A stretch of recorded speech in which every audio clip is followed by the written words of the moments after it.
Hey, what is up everyone? Welcome back to our YouTube channel. So for today's video, I'm going to teach you how you can easily customize thank you page on Shopify. So all you have to do is head over to admin.shopify.com and of course, make sure that you're logged into your account. Next, in the left panel, click on Online Store, then click on Pages. Then next, click on Add Page. And from here, we can start customizing our thank you page, starting with the title. So we're just going to name this thank you.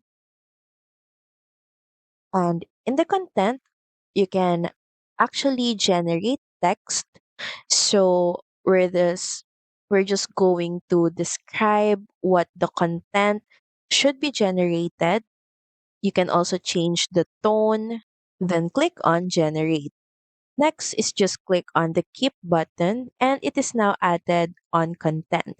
You also have an option to add an image or attachment in this section. So in my case, I just search a sample GIF from Google. So we're just going to copy this, then head back to Shopify, then paste it here. Also make sure that the visibility is visible, then click on save. So if you view this, this is now how it looks like. So that's pretty much it. Thank you very much for watching this video. I hope that you find this video helpful. And if you do, please don't forget to like, share, and subscribe to the channel. And I will see you again on the next one. Bye!